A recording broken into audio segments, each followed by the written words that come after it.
See, this program is displaying the sequence numbers from 1 to 10. Because I want to display the values from 1, I have initialized a variable k to 1.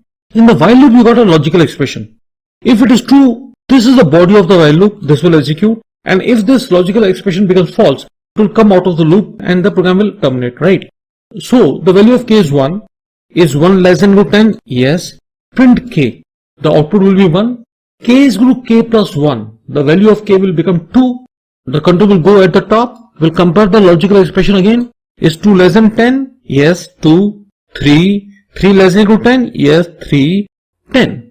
After that, the value of k will become 11. Control will go here and we'll check this logical expression. Is k less than equal to 10? No. So the while loop will terminate and will come out. Unlike C++ and Java and other languages, there are no curly braces to demonstrate that this is the beginning of the while loop and this is the close of the while loop.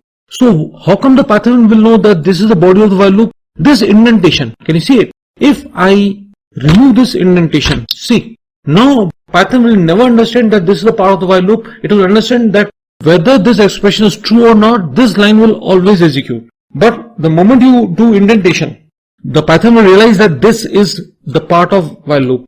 So you have to remember two things, that this colon is essential and indentation is essential, because through indentation only the computer will know that this is the part of this loop. Okay, so let's run it practically. I'll just copy this program. I've already opened Spider ID for you and I'll just paste it here. And I'm running this program. See, 1 to 10.